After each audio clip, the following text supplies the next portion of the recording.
hanging with some girls I never seen before. You used to call me on my cell phone. Kyle, how's it going, mate? Yeah, good, thanks, mate. Just confirming this is the real Drake singing, right? It's Drake featuring Mass Mitch, this one. It's a remix. Yeah, exclusive, exclusive for your ears. Oh, mate. Just with, with the whole fiasco around the Ghost Rider at the moment. Oh, yeah, yeah. Gotta make some sometimes. It's crazy, right? When I was listening to one of them AI producer one, I think it came up on Instagram or something, and it was incredible. It was one of the best tracks I've ever heard, but it's a bit scary, really. Everyone will be producing 5 or 6 tracks a day at this rate. Yeah, a flood of new music onto the market. Be interesting to see how it plays out over time, anyway. How's things for you, more importantly, mate? Yeah, not bad, mate. Not bad. It's I'm down under, mate. So I'm in New Zealand. So kia ora to everyone that's stayed up down here for. What time is it? It is 12:39 a.m. So, early night so far. Right, let's get the music knocked off. We're looking pretty good on numbers, so I won't keep you up much longer. Let's get straight into it. Give me just a hot sec. Welcome, everyone. How are you? Yeah, I'm really well, thanks for asking. It's very rare that people ask me, actually. I'm always the one asking, so appreciate you asking, mate. But welcome back to everyone as well to Daily Spaces. I hope everyone is living the dream. The sun is shining here in Manchester, so energies are high. Just a quick update. August 5th, the NFT Daily presents For the Culture Festival 2023 in collaboration with Manchester's finest Lee Isherwood, the UK's largest ever Web3 festival hosted at Manchester's very own FLUF Factory. Over 90,000 square foot of event space. We've got over 3,000 people in attendance. We've got live music, indoor and outdoor bars, food stalls, VIP boxes, project stands, speaker spaces, the full shebang all under one roof. So make sure you do join us if you can, guys. There are still exhibition spaces and sponsorship opportunities available. If you are interested in that, do give us a shout and we'll be able to sort something out, hopefully before the event, but spaces are restricted at the minute, so we'll see. Most importantly though, today I'm joined by an exciting up and coming project looking to bring something completely fresh to the market. Gods and Goblins, in their own words, is a community driven metaverse experience which allows users to trade unwanted NFTs for goblins, build a horse, and then follow the path on the journey through the Third Kingdom. Really interesting concept. Today I'm joined by project lead Kyle Donegan. How's it going, mate? Great to have you. Yeah, thanks for having me. Very, very happy to be here. It's nice to be able to sort of get on the spaces at this time as well and sort of, have a chat with the European audience, because quite often they're asleep when we have our regular spaces down here. Yeah. So very excited to talk to everyone and sort of touch on what we've been doing. Likewise, mate. Likewise. To be honest, when we first got into the space, the NFT Daily, we first was kind of like networking within the space. It was very rare we spoke to anyone from the UK, and now I seem to all Europe, come to think of it, and now pretty much every single call, or maybe every other call that I'm having and like networking and speaking to different project founders, there's so many more people popping up in the UK, which is good to see, because before it was just all America, US and Asia. So what's it like down there, the NFT scene? It's actually, like, New Zealand has been quite a central space for a lot of development in both the crypto and NFT space over time. So it's pretty big here. The company that I'm a part of, Futureverse, that is behind Gods and Goblins and many other collections, is actually one of New Zealand's fastest growing tech companies ever. And so we've got a lot of backing for it. And a lot of interest down here for sure. So Futureverse is from New Zealand, right? Yes, Futureverse is New Zealand. Futureverse is an amalgamation of a bunch of companies that have been going for up to 7 years in terms of building towards like a united experience. And Gods and Goblins, which is the project that I've been in control of, is one of the latest offerings from us, which is quite exciting. Nice. Right, let's get straight into it then. Let's delve into all the nitty-gritty. So I provided a very brief overview there of what the Gods and Goblins project is all about, but in your own words, give us a top-level overview of Gods and Goblins and what the vision is with the project. Talk us through that. Yeah, no worries. So Gods and Goblins, it's interesting, just for a bit of backview, when people say a metaverse experience or the metaverse, I feel like, you know, when people say that they're building a metaverse, it's not quite right, because there's the metaverse, and then people build experiences or build part of that contribute to it. So when we, you know, we're not saying we're building a metaverse or the metaverse, we're building experiences that you know, will become part of the metaverse. Sure. And the Gods and Goblins portion of that, I suppose, is it's a way to bring back joy into your wallets, you know, a way to bring back, you know, something to look forward to instead of all those regrets from past decisions over these projects and NFTs that people have bought in, because we've all got those stories of regret in our wallets. You know, you look back and you go, why did I mint like 700 Magic Pickle Club? Or, you know, B-Buddy and things like that. And they just sit there in your wallet and you go, you know what, I'm just going to move that into my hidden folder, or so it doesn't remind me constantly of regrets. And Gods and Goblins is about taking those stories of regret, burning them, and, you know, bringing something new from that, so that you can actually get something you enjoy, which would be like a Goblin NFT. And then that, in turn, will form part of the third kingdom, which is what Futureverse is building. That's our, you know, part of the metaverse experiences that we are bringing together. And Gods and Goblins are sort of like the antagonists in that world. Nice. Really, really interesting concept. And let's be honest, who doesn't have a small army of NFTs which we've rode to zero? I think we've all guilty of having those in our wallets. Sometimes I just keep them as memories, though, just to give me nostalgia of a certain time where I fucked up. But we've all got a handful of those, I'm sure of that. So where did the initial inspiration come from to create this? And when did you and the rest of the team sit down and think, right, there's a concept here, you know, there's an opportunity for us to potentially look at filling a void in the market, and let's go ahead and do it. Mm-hmm. Yeah, the idea originally came well over a year ago.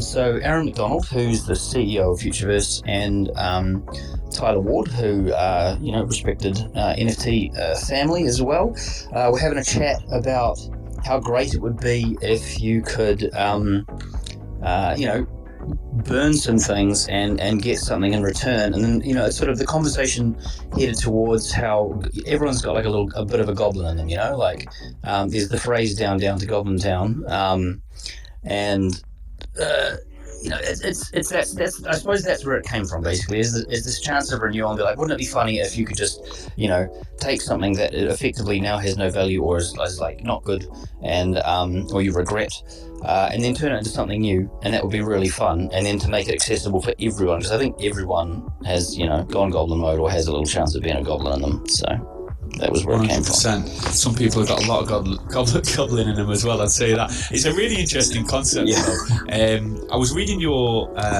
intro on your landing page, and it reads, Gods and Goblins is a community-driven metaverse experience which allows users to trade unwanted NFTs for goblins.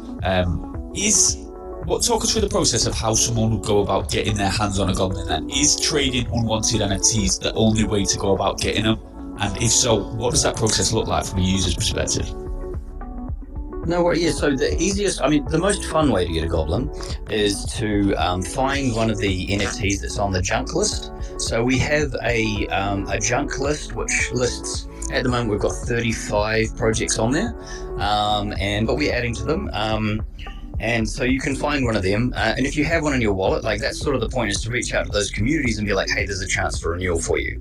But I mean, some people have gone and bought some of these, you know, these projects which have gone to pretty much zero. In fact, I think the burn address is the #1 holder for about 5 or 6 of the projects that are on the junk list now, which is crazy. Quite a funny stat. But yeah, so you get one of those, and then you go to our website. When you log in, you sign up for a Future Pass, which is developed by Futureverse. It gives you a wallet that is tied to your Ethereum one, but it's on the root network, which is where goblins live.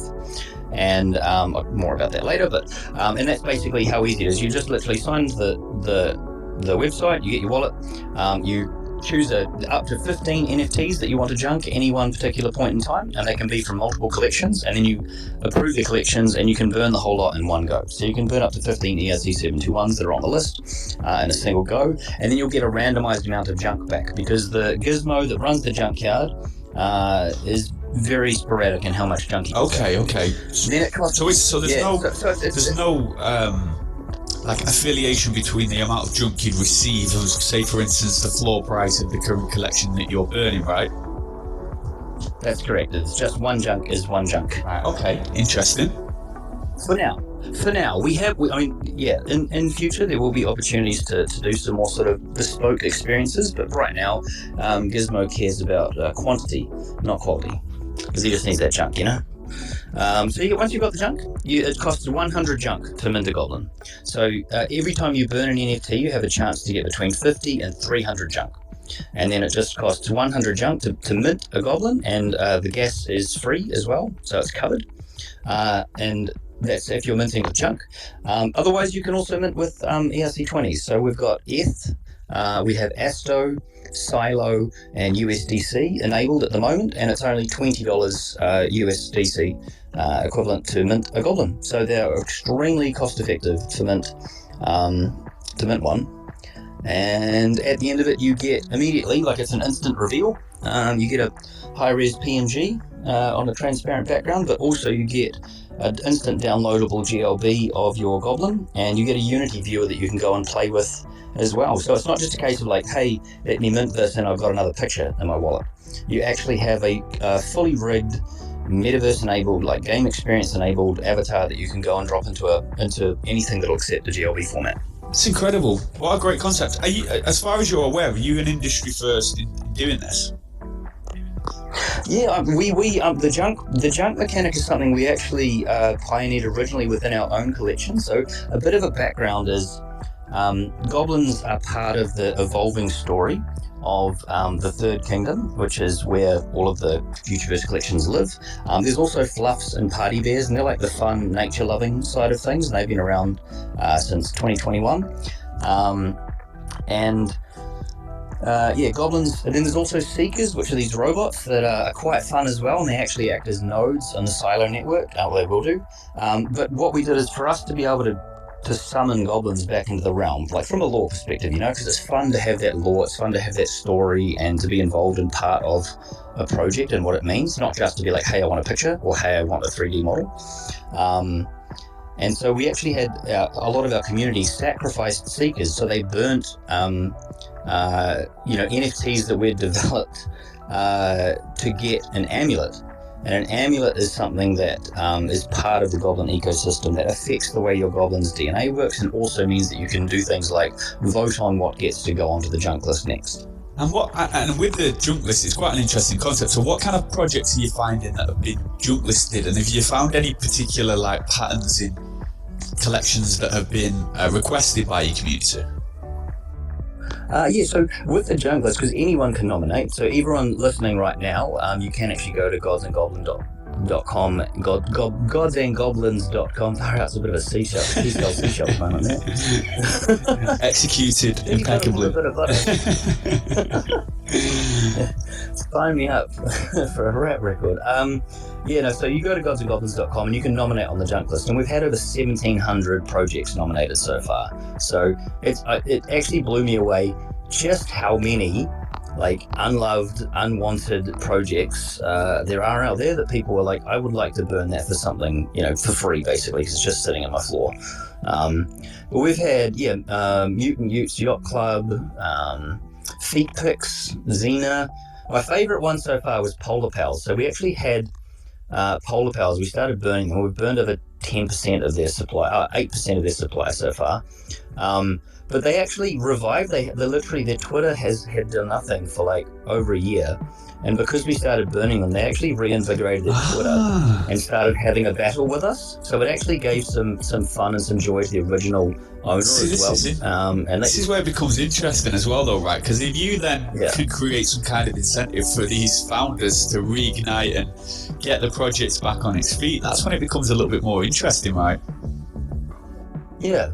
It's more than just a chance to burn stuff that you don't like, or that maybe like is just. We understand that like some of these projects, there may be there's dreams behind them. Like there's artists and there's dreams, and they've tried it, but maybe it just hasn't worked out for whatever reason. So, and that's okay. They tried, but it's not loved anymore. So that's the point. And then there's other ones which are just straight up, like they gapped it. So those are also available to be on the list.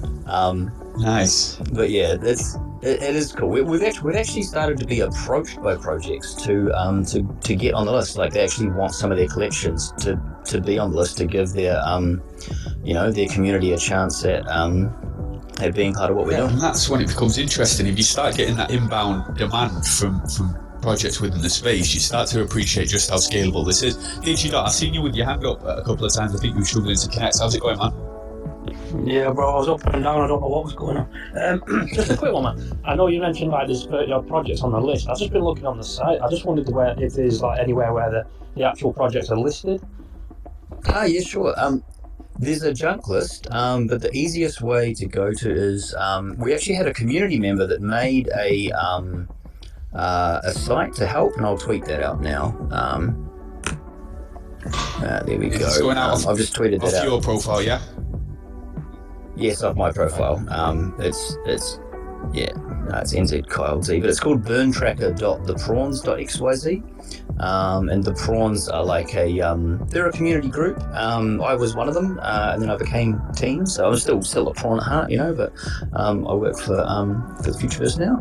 And this is actually a tool that was made by Richie Rich. It was a community member, and he just made it to track what was being burnt, and you can see what collections are on there as well. But yeah, good call, Digidot. Thanks for asking that. Appreciate it, man. I'm ready to burn some of these old shit NFTs I've got. Aren't we all? So at the moment, like we've got 34, and like honestly, if anyone in the spaces as well has ideas they want to see on here, feel free to reply to that tweet, and just give me some collection ideas.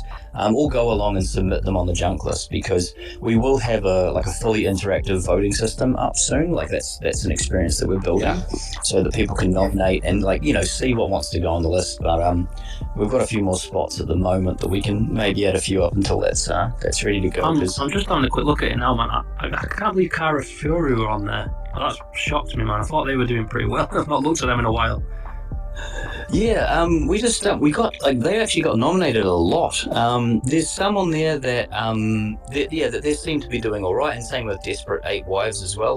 No one's actually burned any of them yet, and that's okay. But they got nominated about 10 times, which made them quite prevalent. So that's sort of one of the reasons why they jumped on that list. But there's a nice range on there if people are having a look. Guys, if you cool, man. Sorry to interrupt there. If anyone does want to submit whilst we're discussing it, I know we've had a couple of DMs come through as we've been chatting about it. It's godsandgoblins.com. Mm-hmm. If you head to the second pinned post at the top of the Spaces link, you'll see the Gods and Goblins Twitter account. You'll find all of their links in the link tree on there, but there's a junk list selection available at the top of the screen on the landing page. On there you can basically submit whichever collection you want to add to that list, so go and check that out if you haven't already. But go on, sorry to interrupt you there. No, it's good. Just like with the junk list as well, because we've seen some, as you said, we're pretty much the industry first in regards to this mechanic, and the burn mechanic became quite popular. We were developing it for some time, because it can't just be a case of everyone go and burn whatever you want. We have to make sure that we're reviewing the contracts and we're not opening people up to to potentially dangerous interactions. So it can't just be 1,500 nominations, everyone gets to burn all the things. It has to be a safe and enjoyable experience for everyone, especially considering Before I continue, a quick word from our sponsors that make the show possible. Introducing Fraz Cola, the world's premier beer-flavored beverage. It's Fraz, delicious, highly nutritious, with a top-secret recipe that's so delicious. Nothing beats the buzz of a cool Fraz Cola. What are you waiting for? We're getting Fraz to the NAS! Consume at your own risk. Symptoms may include and death. So sorry, I just fat-fingered you. I muted everyone, my bad. That's all right. I was probably just me clearing my throat, so I don't think But no, it's a really interesting concept. When you start looking at some of the projects on there, it is actually crazy to think how much success these guys had at one point, and now to the fact that people are willing to burn it. But it really puts things in perspective. I think what's interesting about this particular project is how enticing it is. As you're discussing it with me, I'm already looking at all the different lists of collections that have been listed on there and how many you've gone and stuff like that. And that's the kind of like enticing activity you want to be promoting as a project, which keeps people interested over time, and obviously it'll ever evolve as the industry moves naturally. So it's a really, really interesting concept. I wanted to touch on your affiliation with FLUF World, which I didn't know how you guys were affiliated prior to this space. You did touch on it ever so slightly earlier on, and it seems like you're part of the same ecosystem effectively. So talk us through your relationship there. No worries. So FLUF World was sort of like one of the Genesis collection. It was basically the Genesis collection of what is now Futureverse in the NFT space. FLUF World and then Party Bears were like the two sort of, the main avatar collections. I'm a big fan of FLUF, so I've got a couple myself. It was my PFP for a long time until obviously I'm the Lord of the Horde now, so I've got to be repping the Goblins. But FLUFs have been building consistently. They were actually the first NFT to have swappable, first 3D NFT to be able to have swappable backgrounds. So they sort of pioneered the tech before then. And Pixel of the Apes was actually the first ape NFT as well, which was from Jesse, who was our creative director. And that was pre Bored Ape as well, and so he was basically the brains behind the creative look of the FLUFs. But yeah, from FLUFs we also had Party Bears, and then from there we've had a lot of sort of additional entries into the ecosystem, like Seekers, for example, which are robots that work. They're from the Silo ecosystem. Silo is one of the tokens that you can buy Goblins with. They minted 48,000, I think, in like 35 hours. Crazy. Impressive stuff. Cool. Even FLUF World, I'm just on the OpenSea profile now for FLUF World, obviously a true OG collection of the space for me anyway. I didn't get as involved in the space as early as some people, but I remember FLUF World being one of the most prominent collections when I first started dipping my toes into the world of NFTs, and 44,000 Ethereum's now been traded. The floor price is still sitting at an impressive 1.64 Ethereum, and that's after being created in its initial inception being all the way back in August 2021. So really impressive life cycle for that particular project, right? Yes, they've been, and we've been building the whole time. I think we have a team of close to 300 across all the companies, and like a lot of funding in the bank, and a lot of infrastructure as well, like the Root Network, which is our own layer 1, but it also works as a layer 2 for ETH. It's basically chain agnostic, is where Goblins live and where amulets live, and that's basically where all the next stages of Gods and Goblins are going to be rolled out as well. Impressive. Sorry, I was fat fingering myself again then, mute and off mute. Really impressive stuff, man. I was reading the link to Futureverse as well, so on your website, when I hit that Futureverse link, it took me to like an immersive web browser. Really impressive website, by the way, which read, Futureverse is a technological and cultural foundation for the metaverse where creators, companies and communities can draw their futures. So in terms of like Futureverse, which is obviously the top level parent establishment, if you like, what's the like long-term vision of Futureverse? Like, what does the long-term plan look like for that as a parent company? Let's see. That is something that's probably best left to our leaders. But my understanding is that we're basically building the tools for people to be able to create whatever they want. So it's about having tools and access that anyone can use to build what they want in the metaverse, whatever that metaverse and whatever that experience is. It's about an open metaverse that's inclusive to all formats and all projects, and you can take what you want and use it agnostically across any particular experience, and enabling that is something that's really, really important.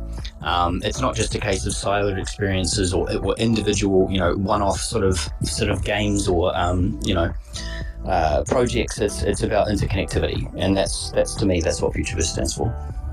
Beautiful stuff, man. Beautiful stuff. And you know what a list of case studies you've already produced there already with the likes of FLUF World and of course the latest prodigy, Gods and Goblins. So for anyone who's listening in right now, and I would imagine there's quite a few ears that have been pricked by people within the community listening in right now as to the concepts behind this, how can people get involved? So the easiest way to get involved is to head along to godsandgoblins.com. Sign up for your Future Pass, which is it's just a few clicks, and it basically links your ETH wallet, and you get your new one on the Root Network, and that means that you can then mint goblins. And like I said, they're only $20. It's quite a fun experience. So read the lore as you do it as well, because it tells you about how you're getting these goblins back. So from a lore perspective, the goblins have basically been stuck on the other side of this portal, and we've been waiting to get access to the tree, which allows us to summon them. We managed to complete the portal thanks to us sacrificing Seeker parts. So thank you everyone that helped out with that. Now the portal's complete, and we have access to the summoning tree again. So that's like the easiest way. If you're wanting the fun way, then have a look at the burn tracker and grab yourself some junky junk and junk that. To give you an idea of, by the way, with reactive side of things, something we've done recently is so I remember seeing people laughing, or someone's already replied and said Goblin Town, or I hope you don't make Goblin Town noises, because Goblin Town.WTF was one of the projects that people sort of knew about. And they recently just changed the metadata on their entire collection and airdropped users a new one. So it left the old contract on it. So we've actually added the old contract to our junk list, which means that everyone that is a Goblin Town owner now has their new Goblin Town, 2D art that's all drawn, but they can go and burn the old, now worthless token and get one of our new shiny goblins. Nice. So nice. I did really well off the original Goblins. WTF. That was a mad experience when they came about. I remember jumping in a few of the spaces, and I was just like, I need to get the hell out of it. I'm going to end up going senile staying in it. It was one of the funniest things I've ever experienced. It was like laughing on the internet, but it was a bit much for me as well at that time. I get it, but I can't keep this up. Yeah, that's it. It wasn't sustainable, was it? Literally, I would imagine all the community members would end up senile after 12 months of having to deal with that day in, day out. But it was certainly an experience. But yeah, really, really interesting insight into what you guys are doing. I'm really interested to understand how the projects have reacted to being on the burn list, and obviously, of course, the kind of projects that people have been putting forward to be added to the junk list as well. Guys, if you haven't already, make sure you head over to godsandgoblins.com. It's a fully comprehensive website. It allows you to connect your wallet, and it's a full immersive experience once you get on there. Make sure you check that out if you haven't already. It's a really enjoyable experience, and of course you can get your hands on one of the goblins if you haven't already. Thank you so much again for joining us. It's been a really great insight into what you guys are doing, Kyle. Really appreciate you taking the time to join us today. We wish you all the best. And for anyone who wants to get involved in the community or wants to ask questions, provide feedback, I presume the best route is to follow Gods and Goblins and head into that Discord, right? That's the one, yeah. The Discord is the FLUF Discord, so just come on into general. There's lots of friendly people there, but there's plenty of chance for you to be goblining, and we're very excited to see any creators that want to join the ecosystem as well. We have high-res Blender files coming out shortly as well that allow you to create cinematic level content with your goblins. Beautiful stuff. There you have it, folks. If you do have any questions, queries, or even general feedback, make sure you head over to that Discord server or follow Gods and Goblins on the official. Oh, go on. Just one last thing as I remember, by the way. Fire away. Light bulb moment. Goblins are an infinite mint. So we've had the Genesis mint, which is okay, but every season there will be new traits and new ways that the goblins will look in terms of hues and color. Also, every single goblin is actually a unique DNA string that's from our dot transformer. So every single goblin is completely unique and can never be made again. So it's not like a 10,000 K sort of collection where there's different traits and they repeat. Every single goblin is completely unique in both body size, shape, color, and facial features, as well as eyes. Interesting. interesting. A full collection of one-on-ones there. Really impressive stuff. Again, completely diverse and completely fresh in terms of what you guys are doing. I've really enjoyed getting an insight and understanding a little bit more about the project, as I would imagine a lot of people listening in today. So there you have it, folks. If you haven't already, follow Gods and Goblins on their official Twitter account, dive into that Discord server, make yourself an integral part of the community. It's joined with the FLUF World, guys, so it's going to be great energy in there. I'm really active, I'm sure, pretty much 24 hours a day. So make sure you head over there if you haven't already. Kyle and the rest of his team will welcome any queries, any questions, and all feedback with open arms. So Kyle, thanks again. Beautiful insight to what you guys are doing. I'll be following this closely, and I might go and picking up a goblin on my own in just a second, mate. Thanks, mate. Appreciate no problem. Thanks, everyone. Likewise, great to have you, man. Guys, we're back tomorrow with plenty more spaces. If anyone does want any details on the Fuller Culture Festival 2023 in Manchester, August 5th, do drop us a line. We'll have the ticket link available in the next 48 hours, hopefully. There is still expedition space, sponsorship availability. If you do want to get involved, we have a full list of the projects that are attending and some big names on there. So make sure you do drop us a line if you want some more info. Thank you to everyone who's joined us. All the support and all the time you guys spend with us is massively appreciated. It doesn't go unnoticed. We're back tomorrow with a couple of spaces. We'll see you all there. Thanks, guys.